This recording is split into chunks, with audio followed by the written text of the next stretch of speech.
Let me know if you feel this spiritually. Hey. Let me know if you feel this spiritually. Hey. Porque tú quiero de ti, que tú me gustas a mí.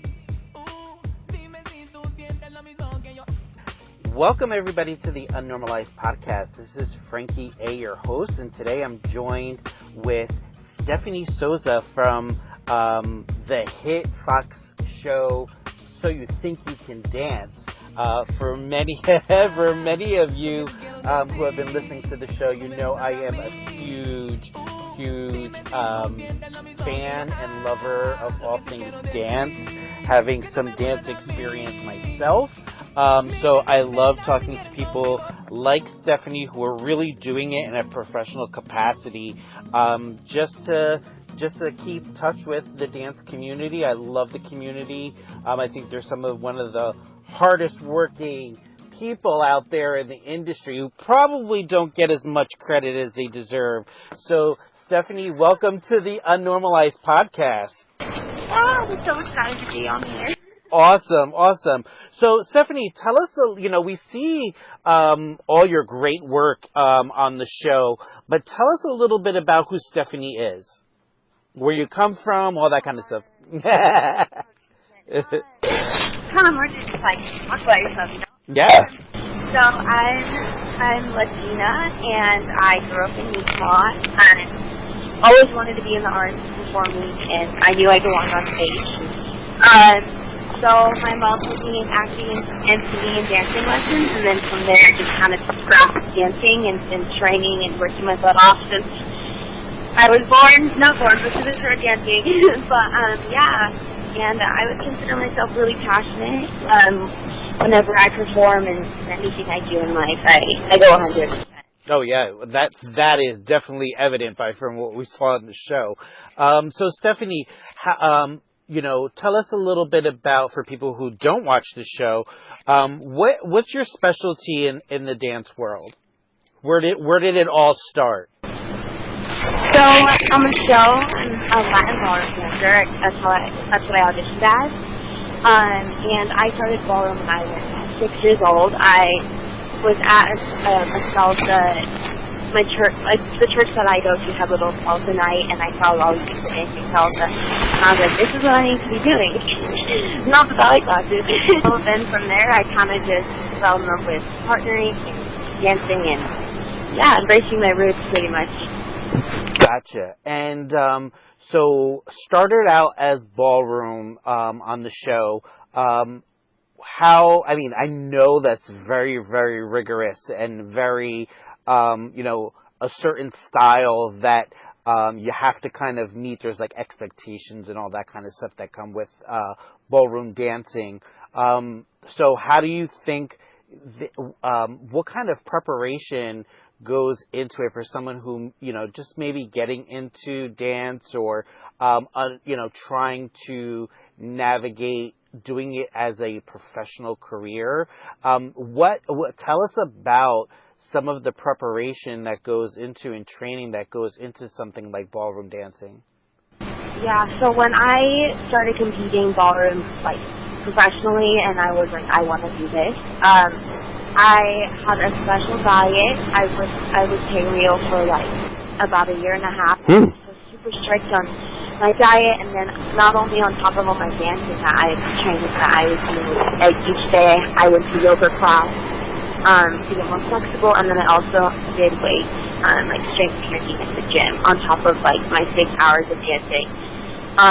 And especially because I wanted to audition for SYTYCD dance, I needed to be training in other styles. So I've been doing contemporary hip hop and all that since I started ballroom as well. So, but I definitely went the ballroom route and put more of my energy there. But I've been training in every style ever since I wanted to. Like I knew I was like, I'm auditioning for the show.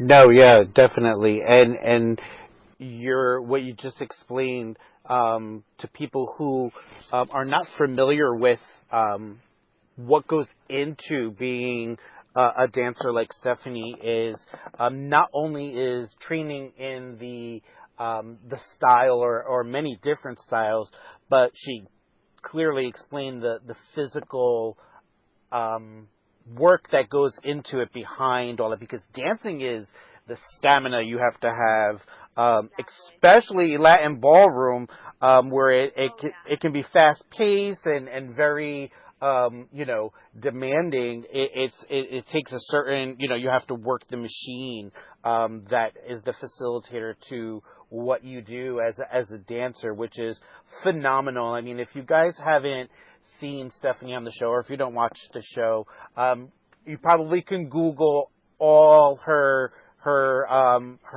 performances on So You Think You Could Dance from the start of it up until now.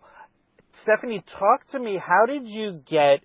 What made you audition for such a competitive show like So You Think You Can Dance? I mean, it's in what, like the 16th season right now, I think. What season were you on?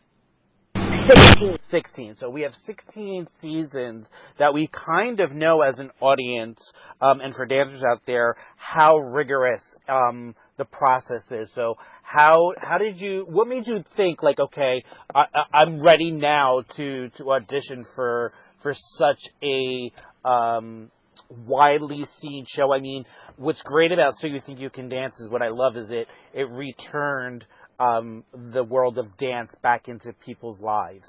So, what was that like? What was that? What made you think, okay, now is the time? I grew up at Center State Performing Arts in Orange, Utah, where I trained.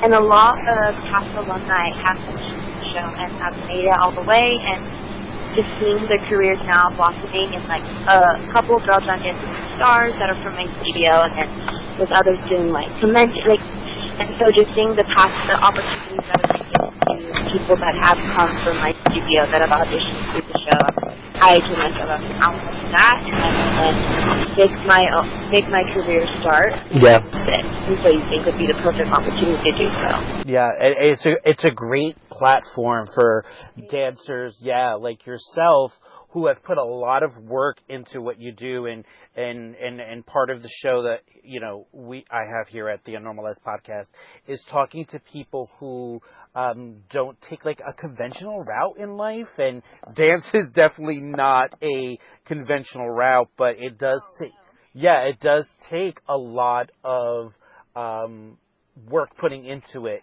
to do it as a professional. And I think So You Think You Can Dance highlights people like Stephanie, who have busted their ass and put a lot of training into the craft of dancing to do it as a professional, and it provides a platform so we can bear witness to that and see all that you have to offer. I mean, how was the process of the audition, and the process to get to where you were so far in the competition? So I don't believe this, but I actually auditioned for season 15, and I made it to the top 20. Okay. They cut me, and they were like, please come back, and you just need a little bit more training and a little bit more seasoning. And so I took that to heart, and I took this past year for the show. And I was doing 6 a.m. yoga, weights, and just training and everything, and just trying to get myself the best possible version of myself I could. So that next year, when I auditioned, and they didn't take me in, that it wasn't me, that it was them, that I did everything I possibly could. And then I ended up making the show, which is, a dream. And the audition process was very vigorous. So I started in February with the producer's round, so it was off camera, and you had to send us a video, and then from there they invited you to dance in front of the producers, which is like another producer round. And then from there, they would fly you to the judges round, and only 130 people made it to the judges round. Wow. And then that's where you dance in front of the judges, and they say yes, you can take the academy or not. And then after that, you go to the academy, and that's a week-long crazy dance thing where they would cut dances each day, and you would learn every style of dance and cut you down until there's only 10 of you, and those are the make a live show. Yeah. So it's been a very crazy process. This whole year has been so unique. Gotcha. Yeah, I mean, and you rightfully you deserve it, Stephanie. I think you're a phenomenal dancer. How is it, because it's such a unique process that you guys go through, kind of in like this fishbowl where, you're thrust into, everybody's homes and the intensity, not only of dancing in a competition, but doing it on camera, on a show, live performances, all that kind of stuff, in front of an audience, such a wide audience where kind of people are judging you, not only the judges, but you have the public that are watching the show judging your performance. So it's a very unique experience for you guys. What is that like? How does that build special bonds between you guys and the show? Even though you're competing against each other ultimately, what kind of bonds did you formulate in the process? Yeah, the top 10 were all super fun because, like, going through the process together was, we all experienced crazy emotions and highs and lows, and every single week, we would, like, people, when they told me, because I didn't make it, I only made the first week, but they told me that, like, every single week that went on, that they got closer and closer just because they didn't know who was going to go home, and it was hard because we all made a pact to, like, not read the comments online, because after that show would air, like some of the contestants would go back and see the comments that people were saying, and it definitely would hinder their performances. And so it was just really difficult being in an environment where you had everyone giving them their opinion, like giving you their opinion, and then still being able to stay true to your dancing, because sometimes when people give you their opinion, it kind of change the way you dance, please. Sure. So whoever's watching, so it was definitely hard to like stay true to a dancer that you are, just because of all the opinions that were thrown at you. So it's a very, I feel like people that should like audition for the show should know how mentally strong. Yeah. You will question everything you do. Yeah. From the way you talk, from the way you present yourself, it's crazy. And I guess, I mean, you can agree or disagree, but it probably makes you a better professional in the field when you're going out to like auditions and stuff like that, because you've been under such an intense like microscope, like you said, like you're not only worrying about your dance and your performances and rehearsals and the rigorous, because you guys, what amazes me about you guys as dancers on the show, even in academy and all that kind of stuff throughout the process, is how fast-paced it is, and you're learning different routines in a short amount of window of time, and we don't get to see all that preparation in the background that goes into it. And I would think, Stephanie, that this is something that grooms you for where you're possibly the road is heading for you as a professional dancer in the industry. Just the magnitude of it all and the intensity of it all. And like you said, it's a mental thing as well. You know what I mean? Physically, mentally, emotionally, all that stuff goes into it. And I commend you so much for, the way that you've presented yourself, always like a light of sunshine when we watch you on the show.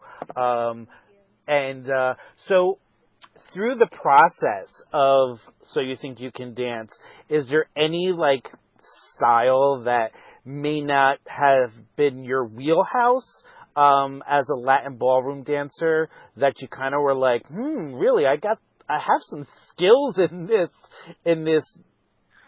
genre that I really never maybe focused on or thought you had the capacity to be in that genre? Yeah, well, when I did my contemporary piece with Robert, some of the things we were doing, I did not think possible that I could do. So that was definitely like a wow moment for me. Because I wouldn't consider myself a contemporary dancer. I did training contemporary, but I mean, I don't got the legs or the lines or anything. So being able to like partner and do all this crazy stuff with Robert was definitely like I can do something that I did not know that I could do all this cool stuff. Yeah. So that was, yeah. And I'm such a fan of the contemporary genre of dance, that I think it's just something beautiful about it, that taps into emotions. And I mean, not that other genres don't do that, because even hip hop, what we're seeing, and a lot of what, I think what you guys have brought to us, on So You Think You Can Dance, is the blending of genres in what we see. Like, we've seen past performances where, like, there's some lyrical and contemporary mixed in with hip hop and all that kind of stuff. So you really have to wear different hats on the show and be able to really pick up. What is that like?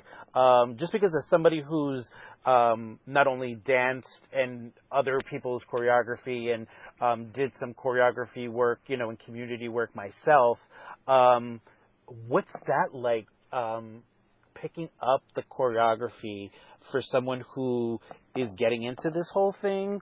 How, like, intense is that? Yeah, it's pretty intense. I think to even make it to, like, past the academy, you have to be able to keep the choreography quite quickly, because even in the academy, when they're cutting people each day and they give you a style choreography, you kind of have to learn it. It only takes you 90 minutes, and then you have to perform in front of people, which is, like, so stressful. But I mean, I grew up doing conventions where I would, like, dance conventions where you would learn different styles of dance, and you take classes back to back, and you have to learn choreography, and so I kind of prep myself that way, knowing that that's what the show is going to be like. But it definitely, having to learn duets from the live shows is really hard. They only give you like a 2-hour window to learn this number, and it's a lot on the mind. Wow, like, and it's something, because we watch, like, Academy Week and how intense it is, but we really don't understand, like, you guys are only giving, you said, what, like, 90 minutes to pick up the choreography? Yes, and then they make you then also pick in groups of 3, and you find out your group, and then you're not allowed to, you have to sit down to, like, watch everybody, and then they only give you, like, 10 minutes before you go on to, like, speak for another thing, and you're, like, going through emotions, seeing people get cut, you're like, oh, this is, like, what if I do that? Yeah. It's so stressful. Yeah, no, I can't even say I can imagine, because as a dancer and in my own little experience in the field of dance, like, I can't even imagine that, you know what I mean? The intensity and the pressure that comes with it. And again, like, you guys pull it off so beautifully that we fail to see how much work kind of goes into that, Stephanie. So I commend you. That's a testament to who you are as a professional dancer. So I call it like I see it, Stephanie. Talk to me about where the road now, after So You Think You Can Dance, is leading you in this whole new experience and journey in your professional career in dance. Yeah, so I'm actually on tour right now with So You Think. We've been to about, like, 26 cities. Wow. We just have, like, about 15 more cities to go. We're Whoa. on the East Coast. Wow. We're in Arizona right now. Nice. So, yeah, it's been crazy. We've been doing that before in September, like mid-September. We've been on tour. And that's like a whole other, we're doing every single routine that we learned on the show before, and the 2-hour show, so it's crazy, but, I hope to get on Dancing with the Stars. That's like my next goal. Nice. Especially because the exposure I got from the show and seeing people transition from So You Think to Stars, I would love to do that. And I also have been, before the show, well, actually during the process of auditions for the show, like between those months I have actually been filming High School Musical, the musical series on Disney+. Yes. I was a principal dancer, and I was been filming that, all 10 episodes, and that just came out on Disney Plus. So I don't know. I just kind of think where all this momentum is gonna take me, but I'm excited. Oh yeah, I'm excited for you. There's a lot of buzz going around about High School Musical, the series on Disney Plus. Just because of how popular, was a pop culture phenomenon, High School Musical. So I am so excited. Now I definitely have to tune in to see a familiar face in the principal dancers that are on the series. Actually only 6, so it's crazy. And actually, I don't know if you know Andres Piñata, he was on Road Again. He's also one of the principal dancers. Oh, nice. It's with us, and it's awesome because the show is so, it's kind of evolved to, like, nowadays, just like pop culture nowadays, and I'm actually been given lines, so I can actually talk, and it's crazy. Like when I got lines, I was just whoa. I kind of been falling in love with like acting as well. So it's Dancing with the Stars is what for some reason I want to pursue acting as well. So it's just I kind of have a lot of things that I'm kind of looking into. Yeah. Well, I am super excited for you, and it's deservingly so. I think you're going to have a bright career, not only in the world of dance, but in acting and whatever you do, because just from talking to you today and hearing a little bit about who you are, and that's why I love doing this, is because we see someone like yourself on TV, but we don't really understand or have a good picture of all the work and preparation that goes into doing this as a professional career. And you pull it off, girl, really, really seamlessly, so, and effortlessly, and that's just because you are a professional in everything you do, and you sound like you grind and you hustle and you bust your butt and work really hard, and now hopefully you'll get to see some of these things. And I'm pretty sure, I'm not a mind reader or a psychic, but I bet you we will see you on Dancing with the Stars pretty soon, and I hope that comes to fruition for you. And I'm super excited to kind of follow your journey as a dancer in all things Stephanie Sosa. So how can people out there who may just be, listening to this and or seeing you on a couple episodes of So You Think You Can Dance, how can they follow your journey? Like, give everybody out there your social media channels, all that kind of stuff. Yeah, my Instagram is @stephychica, and my Twitter is @SosaSteffi. And I actually have a YouTube channel, so follow that too. It's Stephanie Sosa. So. Awesome. And everybody, I will put all the links to Stephanie's YouTube, her Instagram, her Twitter, even throw up some stuff from So You Think You Can Dance, so you can follow the links to some of the stuff that she's done in her audition process and everything that she kind of is working on. If you have So You Think You Can Dance, the tour in your city, go grab some tickets, go see Stephanie and the cast. Also, make sure you're tuning into Disney Plus so you can see Stephanie on High School Musical, the series. And Stephanie, thank you so much for joining me today. I know you're super busy with the tour and doing all the stuff that you got coming on up in the future. And we will be definitely watching Stephanie Sosa and her journey. So thank you for coming on a Normalized podcast and talking to me about something that I love, and that's dance. I mean, I could talk for hours about dance and talking to dancers because I just absolutely love it. It's in my blood. It's in my soul. So thank you for taking the time and talking to me about your journey in the process. And we look forward to seeing all the things that Stephanie has coming up. So you're welcome. And everybody, that's the Unnormalized podcast with your host, Frankie A., and super fabulous dancer, Stephanie Sosa. And everybody get unnormalized. And coming up, everybody, on the Unnormalized podcast, our featured #1 with a bullet artist, ILI. And in the meantime, enjoy her new single, Fire. Fill me up like tequila, get me high and I won't come down. Lick a taste of my liquor, spark it up to me good all night. let it run through my veins. Let it drive me insane. Hey. You're my love, you're my killer. It's looking hard to resist you. You light me up inside. You gotta get the shivers down my spine.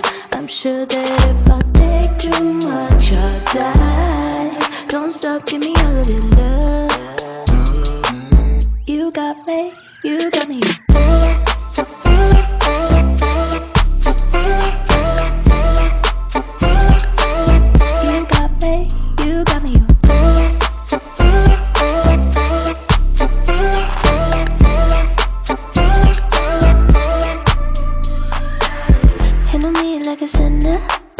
One touch and my heart goes boom.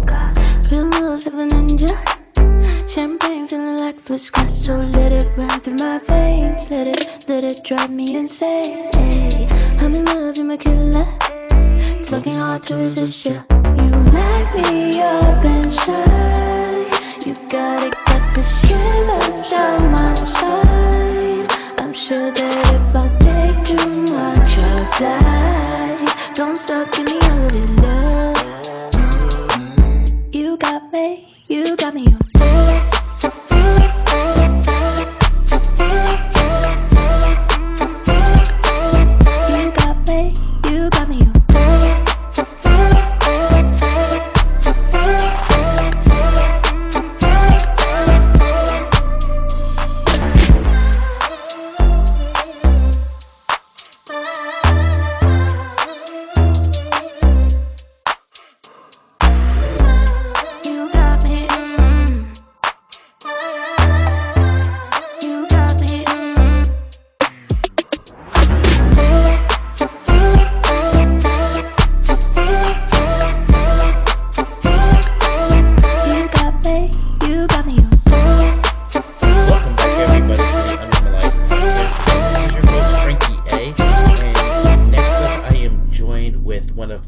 Number one with a bullet featured artist that I scour the social media platforms and found her on Instagram. Welcome, Unnormalized Podcast featured artist ILI. ILI, thanks for joining me on the Unnormalized Podcast. Thank you so much, Frankie.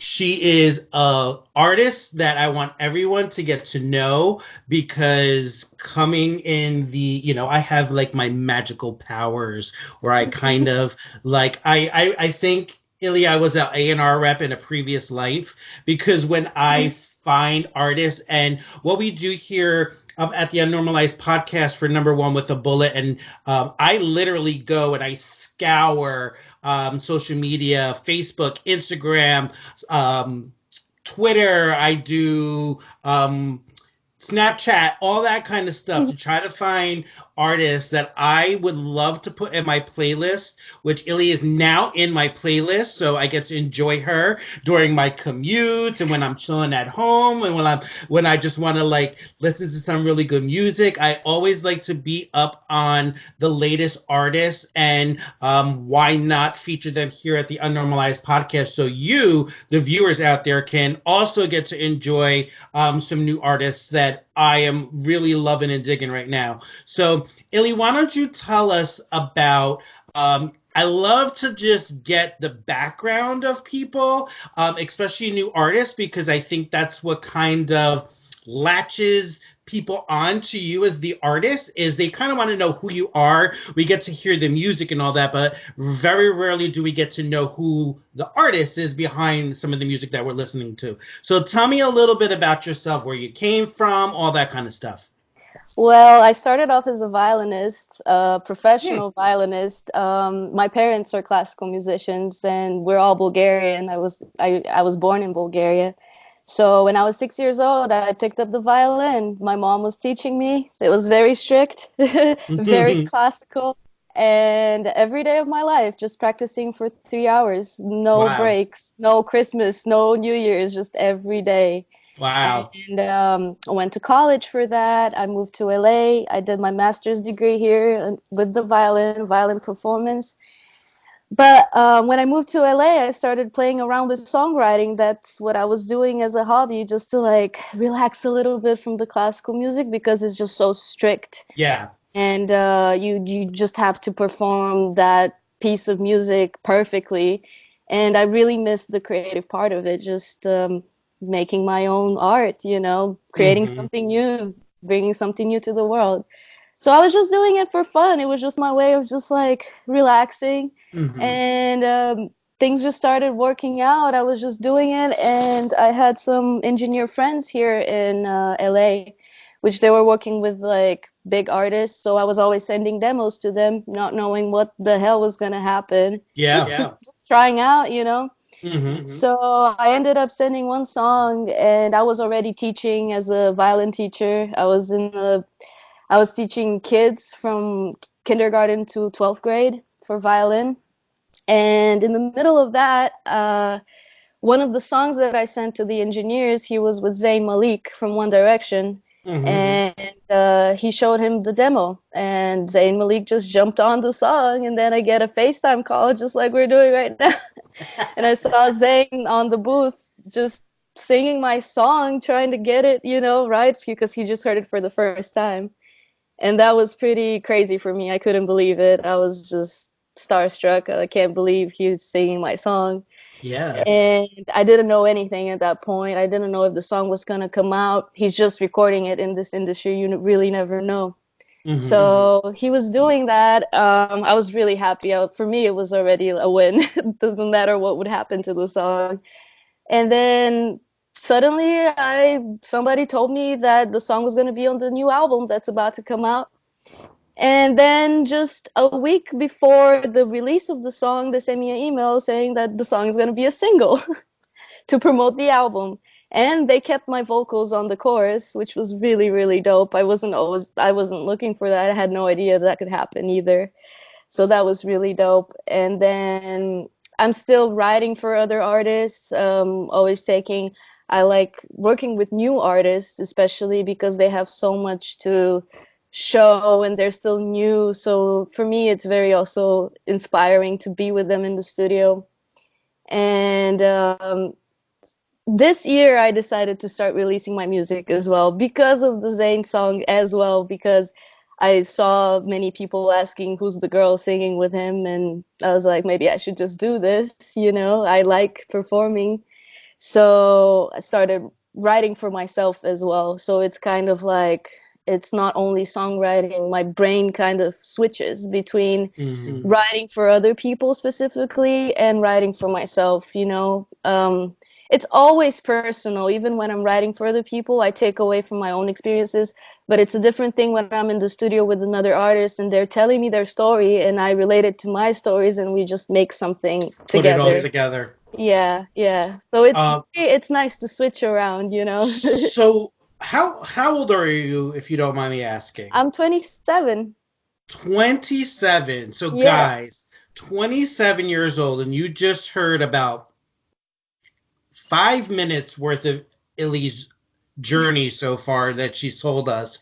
And we're talking about a classically trained musician with a master's degree. We're talking about sending her tracks over to one of the biggest artists right now, kind of out there doing his thing, and getting stuff picked up, and all by the age of 27. That's amazing to me, because if we got this much from you at age 27, what's going to come down the road and down the pike for us, the people that are receiving your gift in this music industry, and as a new artist? It's, to me, that's really exciting to talk to you and to hear thus far that the journey for you has been a fantastic journey thus far, and rightfully so. I mean, you're so talented, not only as a vocalist, but knowing that I absolutely think that we are returning back to artists that are singer-songwriters that are making such a more impact on the music industry right now. And I love that because for a while we haven't had, such a big pool of talent out there in the singer-songwriter kind of field. And I think that's going to lend to the people who are buying music now to really kind of latch on to the artist. I think there's really something so special, Ilya, about a singer-songwriter. It's anybody could, with a great voice, could sing somebody else's song. But I think when I always tell people that I talk to, Ilya, especially in your field and in acting and anything like that, what you do is far beyond just like giving us a piece of music. A singer-songwriter like yourself tells a story. You're the storytellers of our generation. And I think it's so important now that we find really well-developed and artists like yourself that have a lot to lend to the music industry. As a singer-songwriter, I totally think that's some dope stuff, and I commend you for doing all that stuff yourself. How did your parents take to you going from more of that classical route to more of like this, as because I know from people that I know who are classically trained musicians, when you're trained, it's very rigorous, and usually it's coming from somebody either in the family or that you're exposed to that has that experience, and it's very rigid, and it's very, when they get you on that path, they want to keep you there. So how was that whole thing like? They are very rigorous, and not only because they're classical musicians, they're also Bulgarian. So in Bulgarian culture, it's like Russian culture. It's very strict, and once you do that, you do it forever. Yeah. So, and also I'm the third generation in my family. It started with my great-grandfather, so it was a little bit. My mom was sad at first. She didn't understand. She doesn't understand still very much how this industry works. When I was a violinist, they knew exactly what path I needed to take, and now I'm just figuring it out all on my own. I also had a job as a violinist in the orchestra, National Orchestra in Brazil, which is a job for life. Like, you can't get fired. It's like a tenure position. And I said no to that to pursue my dreams as a songwriter, which was kind of scary, but I want to do something that I really, really love, So after a while, they understood that, but I'm not going to lie, still to this day, sometimes they call and they're like, so what about the violin? You don't want to go back? I'm still doing the violin thing. I still play violin for tracks, for pop tracks. I do arrangements, and even for the Zayn song, I did a violin arrangement. But I've been there. I've done it for so many years, and I know how it goes. I wouldn't have this color of hair. Yeah, that's not going to go over too well in an orchestra. No, it doesn't, because in an orchestra, you're not supposed to stand out. That's my opinion. Maybe I'm saying too much, but you should not stand out too much. In an orchestra, you're all part of a whole. So we're wearing the same clothes. It's always black, long sleeves. You just with everybody else. And what I like is to express myself. And sure, yeah. Yeah, I still love the violin, though. I'm picking it back up to practice some Bach, some classical music, because it makes me feel good. It's nice. It's nice.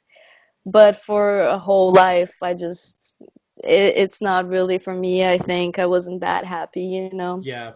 And that's what we talk about here at the Unnormalized podcast. Is the whole premise of it, Illy, is talking to people just what you explained, where you're, even though like being a classically trained musician is still like not a quote unquote normal thing to do, but within the realm of you being in that whole world, this whole pop route was like a crossroads for you, where you could have said, hey, I'm really gifted at playing the violin. It's in my blood. It's something that I know. I have a tenured job where I don't have to worry about it at a young age, going out there and having to struggle and hustle and all that kind of stuff.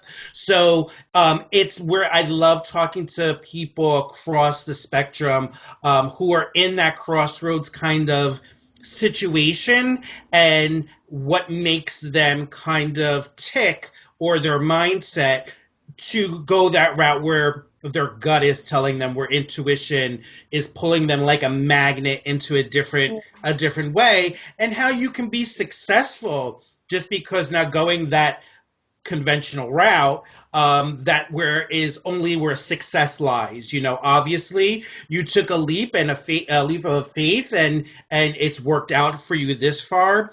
Can you tell me what the Zane track that you did and you're on? Yeah, it's called Entertainer.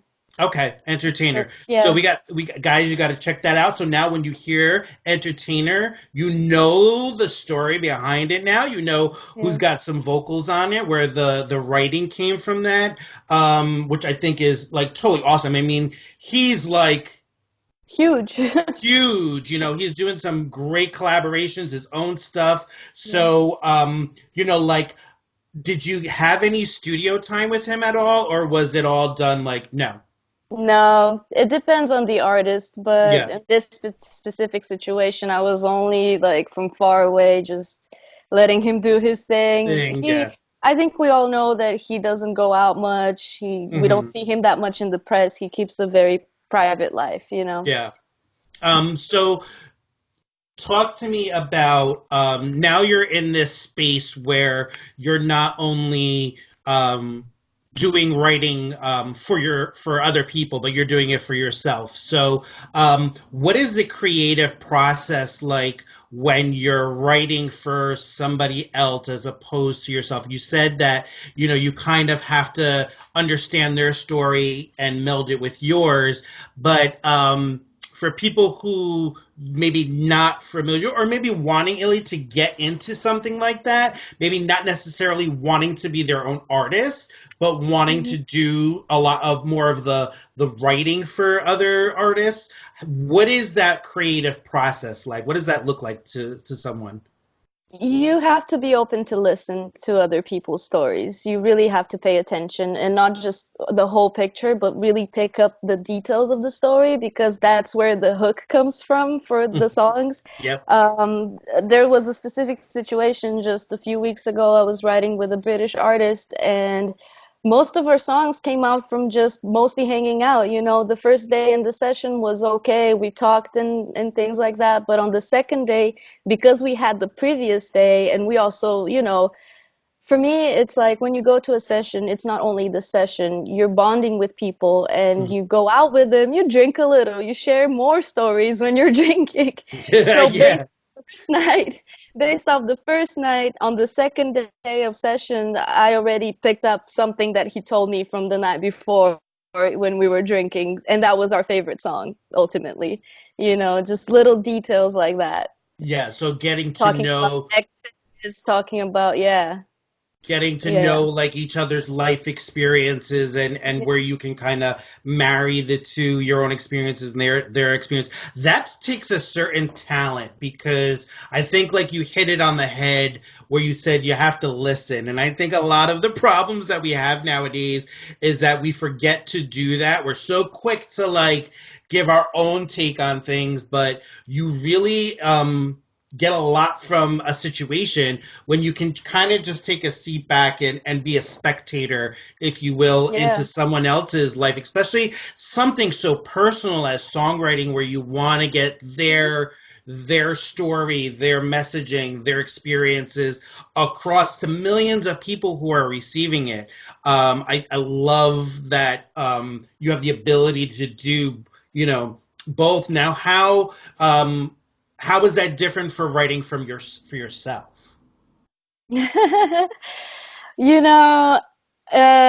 It's not that easy for myself, because I'm way too picky with myself. It's like every time I sit down to write for myself, I'm like, this needs to be a huge work of art. And That's not that good, you know, it's not. Sometimes I'm realizing right now with my process, it's better to just let go, let your first instincts take over, and usually when it happens that way is the best, you know. Hmm. So it's very tricky. You have to remind yourself to not be that hard on yourself, you know, Yeah. because when it's for also for other people, I'm also very, you know, I'm worried. I want to make the best for them, but it's just, you know, it's easier when you give advice to other people. Yeah, yeah. Sometimes you're you're your hardest critic too. Yeah, I know I for am like that with myself. myself.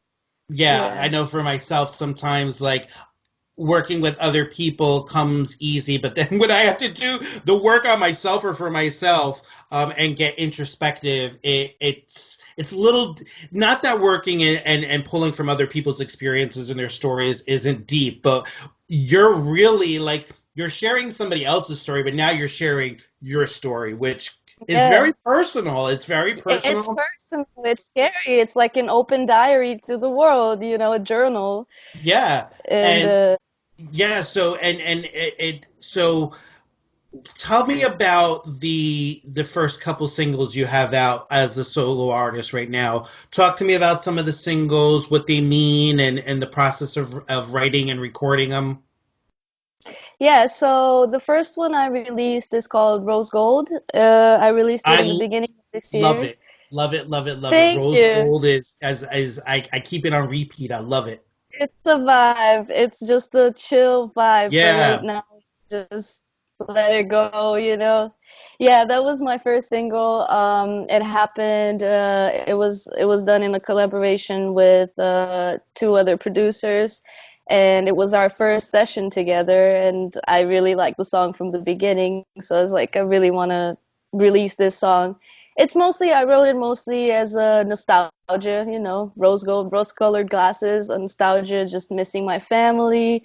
And I talk about don't lose faith in me, even though I'm doing something that still nobody understands. Don't lose faith in me. I'm still here. Hmm. And that's the whole vibe of it. It has a little bit of 80s synth, you know. And so since I'm a Gemini, I always flip extremes, you know.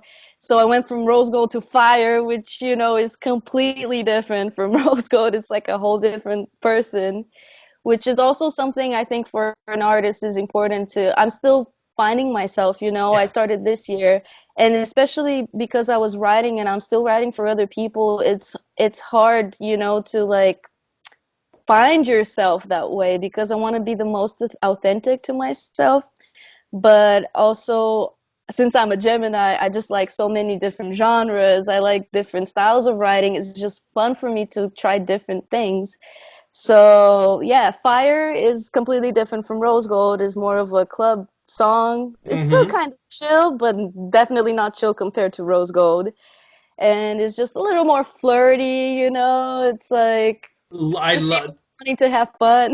the single lives up to the title because it is very fire. I love it. Thank And not, I'm not comparing you to her at all because I think you're two totally different artists. But I think something that makes Billie Eilish very successful today is that what you said. It's the like you. It's almost listening to two different artists, and I think you. that's what people want to buy.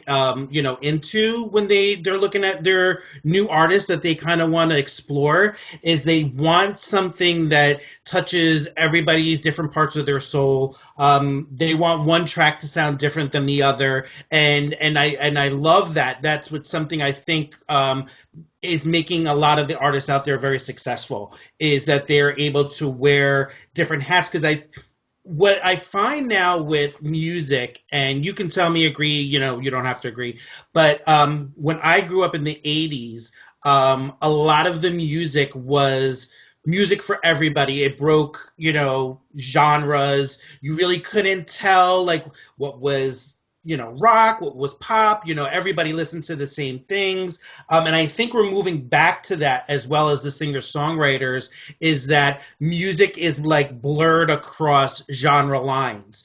Yeah. And I love that you're exploring tapping into that because I love to see different different sides of the artist, you know. Yeah. And it makes me want to just learn more and hear more and find out what's going on with this person so I love that you're kind of wearing different sides of yourself, and we get to kind of see that. Yeah. Yeah, you never know what you're gonna get next, you know? I've been exploring with so many different styles and genres. It's been crazy, but it's so much fun. It's nice. But I think ultimately, sorry. No, that's okay. Again. I think ultimately just being yourself, you're always gonna sound like yourself no matter what. That's what I've been realizing lately. Just don't trip too much. Just be yourself. Even if you're switching genres, it's still you, you know? Yeah, and I think people want that. People want that authenticity behind the person, because that's what makes us connect more to the artist and to the music. So tell people who are watching, like, what are some of the things that you've been doing to kind of promote the singles? Are you working on an EP, like all that kind of stuff? Yeah, so I've been working on these songs lately. It's everything based on a do-it-yourself thing, you know, just the grinding myself, using the internet. Google.com is your best friend sometimes. And just getting it into playlists. That's the major thing I've been realizing. Getting it into playlists. You don't have to pay for those, you know. I want organic views. So for me, it doesn't make much sense paying for people that are just going to listen to it. I want real fans, even if those are like one or two. I'm still happy to have real fans, because ultimately when you perform live, who's going to show up, you know, if it's not organic views? Yeah. So it's a little bit harder when you're really looking for free organic playlists, because they're very easy to decline you. They have just so much on their plate, so many songs coming in. Everybody wants to try that. So but the thing is just not to give up. Just keep on doing that. It's part of your day-to-day job. It's on you, you know. You wake up, you gotta take those hours just to try playlists and don't give up. You're gonna make it. At some point, you're gonna get accepted to playlists. I can tell you that for sure. So I started doing that. I got into a couple of playlists, but you have to keep the work going, though, because after a while, they take it off the playlist. So you have to keep going. And Instagram, using it to your own benefit, it's very important. It's with this generation especially. I mean, I'm a 90s baby, so I remember when the internet was starting to get, you know, a little more poppin'. And now I realize how much it's important. Instagram is not only for looks and pictures, it's also work, you know. It's also, it's so good. It's so good because the whole world can find you. It depends on you, you know. You got to be smart about it. That's the only thing.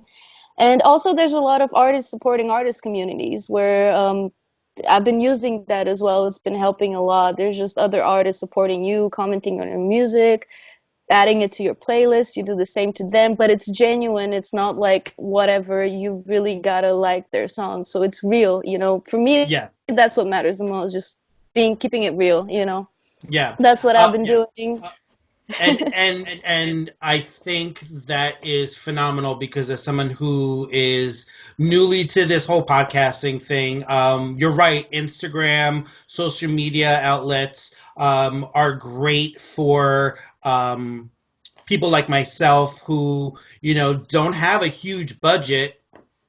Same. You know what I mean? Don't have a huge budget, but can reach an audience. And it's all about what you put into it. And I love that you look at it like almost from like a business standpoint, on your own. Like, if this is your own business and you have to market it and you have to brand yourself and, you know, get yourself out there, and it is a grind and a hustle, you know, to, you know, get yourself out there and keep that momentum going. But I think a fresh new artist like yourself, you sound, Illy, like you have such a great head on your shoulders for a 27-year-old. I really think that we're going to see a lot of you. If we don't see a lot of you, we're going to hear a lot of you in different aspects, from not only your own music that you're going to have coming out, as well as working with different artists. So how can people follow your journey through this whole process of of getting into your own kind of stuff. Like I said, are we going to be seeing an EP, or like what do you have kind of coming up in the works that you can talk about? So right now I'm going through a rebrand. I thought a lot about it, and I decided to change a couple of things because I really want to explore the most, I want to be myself the most. So now that's what I'm doing. I'm rebranding. So that's why it's been a little bit quiet lately, but I've been working on the background. Definitely an EP. I'm working on that. It already has a title for now. We'll see how it goes when we have all the songs together. But I'm really right now working on myself. I think the most important part when you're making a work like that is really digging in and trying to find who you really are.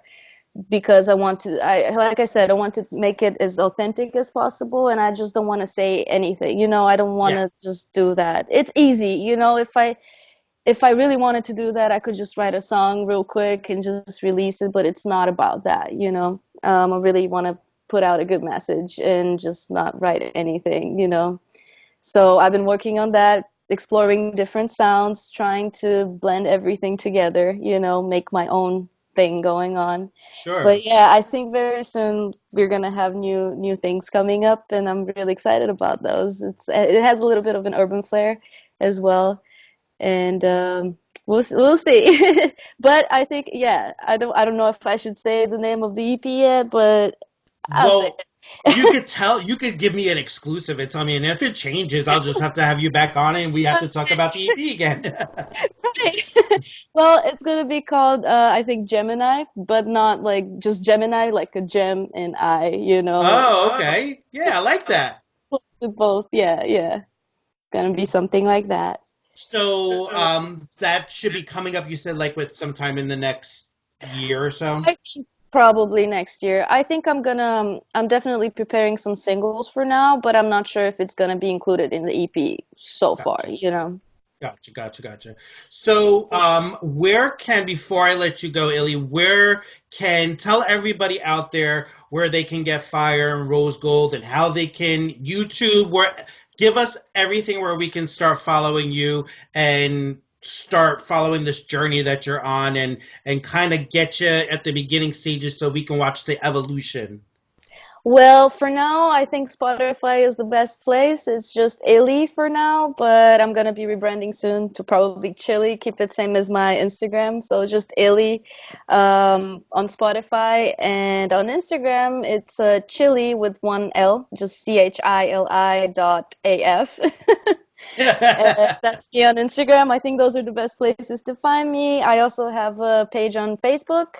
It's called Songs by Illy, which I just update everything as far as what I'm doing and also other artists that have been releasing music from, that we collabed. So that's what we have for now, and also working on some videos, but until we get the budget. Girl, who are you telling about budget? Yeah, it's hard, but when you find the money, throw some to Frankie because I can definitely use it. And if I find it, I'll throw it your way too. Thank you, gotcha, man. So, Illy, I think thank you for giving me your time. No bullshit. I always am. What I want to do with this whole segment is really find music and musicians and artists that strike a chord with me, touch my soul, pique my interest, that's far beyond like what I call ear candy, you know what I mean? Just that, what you were saying, like writing a song, people could tell. I mean, I could tell. And finding those really great artists that I feel like are going to have some longevity, and getting them on the cusp of them being new, because I like it when trust me, for the artist, I love it when it goes commercial, but for me, I like it when the artist is brand spanking new, like yourself, and I can really, really bond and have that attachment to the music and to the artist. So, I'm going to post in the comments to this episode all of Illy's social media platforms, a link to her Spotify, so you guys can check out her first 2 singles that she has out, Rose Gold and Fire. You guys are going to love it, love it, love it. She's got a chill, really dope, fresh sound that I think everyone's going to totally dig. I really don't think there's anything like you out there, which is another thing which I like to find is something that is unique. And I think you definitely are. Beautiful girl, great head on your shoulders, intellect. You got the full package. And I think people are absolutely going to love the stuff that you put out. And I know I'm excited to see what's in store for you. So feel free, Illy, to make Unnormalized Podcast a home for yourself. So if you have anything that's coming up, the EP you want to talk about, anytime you go do any tour dates or anything like that coming up, feel free to have an outlet or a platform here on the Unnormalized Podcast where you can just unload on us, because that's what we want to see from you. Thank you so much, Frankie. Thank you for having me. It's been great. I'm so excited for the future. Can't wait for us to keep on talking. And yes. Let's keep in touch. Let's I'll keep in touch. I'll stalk you if once you get big. I'll be like, remember you were on my little tiny podcast. But everybody, please go to Spotify, go to Instagram, go to Facebook, wherever you can get to Illy, get to know her as an artist, and look out for everything that's coming up in the future. So, everybody, this has been the Unnormalized Podcast with your host, Frankie A., and my spotlight artist for #1 with a bullet, Illy. And again, check out her singles, Fire and Rose Gold. And everybody, get unnormalized.